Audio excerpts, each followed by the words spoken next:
No vídeo de hoje a gente vai tratar de uma crítica bem pungente que o Zohar faz, citando inclusive palavras do profeta Isaías, e que infelizmente se aplica bastante nos nossos dias, como vocês vão ver. Eu sou Yair Alon e esse é o Zohar Diário.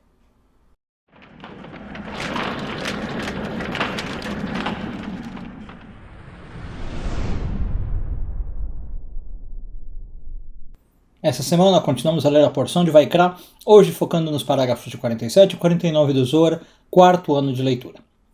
O Zohar conta para nós que uma das coisas que mais dá prazer a Deus, se a gente puder dizer assim, é atender o chamado das pessoas, né? Ou seja, Deus gosta de ouvir a oração das pessoas e fazer o que elas estão pedindo. Deus gosta de ser um Deus redentor, um Deus salvador, né? Ele fica esperando que as pessoas peçam ajuda dele. E a crítica então que o Zohar faz é justamente que hoje as pessoas não têm feito muito isso, né? Na verdade o Zohar fala da época dele e hoje talvez esteja um pouco pior. A crítica é que as pessoas não têm clamado a Deus, né? Por que eu digo que hoje pode estar um pouco pior? Porque o homem moderno ele é um pouco menos religioso, né? Não que ser religioso também resolva todos os problemas, tá? Não estou falando que isso seja a melhor coisa do mundo. Mas a gente, com o nosso avanço tecnológico, com a modernidade, né, nos nossos tempos, a gente vê mais nível de ateísmo, de independência, de achar que o homem é o centro do universo, e aí Deus fica meio relegado ao segundo plano. A crítica que o Zohar faz, então ele cita inclusive Isaías, um versículo bem interessante, o versículo 2 do capítulo 50, em que Deus, falando pela boca de Isaías, né, pela boca do profeta, diz coisas do tipo: por que as pessoas pararam de me chamar? Né? Por acaso eu nunca atendi as pessoas? Tem uma frase que é bem interessante que ele fala assim: por acaso meu braço ficou curto, Deus falando, meu braço ficou curto que eu não posso mais redimir as pessoas? Né?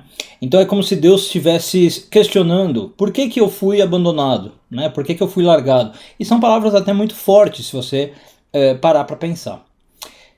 Em especial, eu falei no começo do vídeo que essa crítica se aplica, eu acho, nos nossos tempos modernos, como eu já expliquei, mas também se aplica aos líderes religiosos que eu acho que muitas vezes incorrem nesse erro. Eu particularmente tenho visto muito acontecer esse tipo de coisa. Líderes religiosos, eu vou falar do meu caso que é o judaísmo, né, o rabino. Não sei de outras religiões, não tenho muito conhecimento, mas rabinos que não têm feito a conexão correta com Deus, não têm feito esse chamamento que a gente está dizendo aqui corretamente de Deus. Então são rabinos que às vezes estão mais preocupados com coisas como ego, status, influência, joguinhos de poder, né, do que realmente fazer, por exemplo, um ritual da maneira certa, da maneira correta, que conecte a congregação e ele, rabino, com Deus. Né? Então eu venho ouvindo relatos dos mais diversos, de vários tipos de rabino, de várias sinagogas, fazendo coisas do tipo, sei lá, a sinagoga vira às vezes um evento social, né? E não por causa da congregação, repito, a congregação vai buscando coisas super elevadas espiritualmente. E o rabino não fornece isso. Isso é assim de uma tristeza lamentável. Então já vi relatos do tipo assim, rabino encurtando o ritual, rabino pulando partes da reza, sei lá, preocupado com o tempo, por exemplo, em vez de se conectar, né? Tá preocupado com o relógio. E aí, sei lá, paradoxalmente também, tá preocupado com o relógio, mas quando acaba a reza fica batendo papo ali na hora do café com os membros da congregação. Não estou falando que bater papo com os membros da congregação é errado. Claro que tem que ter também uma atividade social. O rabino também é uma figura social, né? Mas você encurtar a reza por questão de horário e depois ficar perdendo tempo com o papo, aí começa a ter algo errado. E o Zohar não é nesse trecho que a gente está lendo, mas em outro trecho que a gente vai chegar, fala exatamente isso, que às vezes as pessoas estão indo nos lugares que são de espiritualidade para, em vez de buscar a espiritualidade, para socializar, né? Para virar daquilo um clube social. E aí a crítica do Zohar então é muito pungente, como eu falei. O Zohar diz: se você quer socializar, vá para um lugar de socialização, tem lugar para isso. Vá num lugar onde você brinca, um lugar onde você joga, vá num clube, vai nadar, vai fazer qualquer coisa. No lugar de espiritualidade, tenta se dedicar, né, para a espiritualidade. Senão você começa a misturar as bolas. Então tem aí essa crítica bem forte do Zohar, que eu acho que vale a pena a gente prestar atenção, principalmente os líderes religiosos, né, como eu disse, e também a gente lembrar do seguinte fato. É uma coisa forte que eu vou falar, mas que é a verdade. Se você vai na sinagoga por motivos errados, e aí eu vou estender, pode ser para o seu templo religioso qualquer, pelos motivos errados, se aquilo não te conecta, pergunte para que você está indo.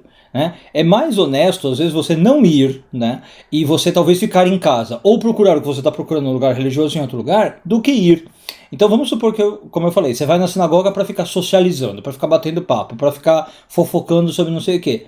Para que você vai na sinagoga? Faça isso em outro lugar, tem tanto lugar melhor para fazer. Vai comer fora, vai tomar um café, vai no seu clube, né?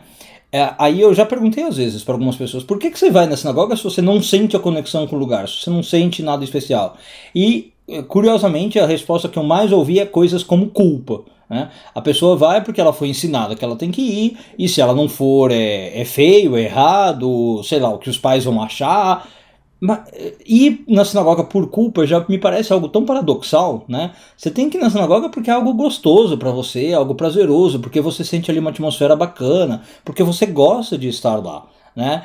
Então se você está indo por culpa também, se você está indo por pressão, eu sei que é mais difícil você parar de ir, às vezes, como eu falei, é o pai que está pressionando, né? Se você é jovem, mas tente rever isso, né?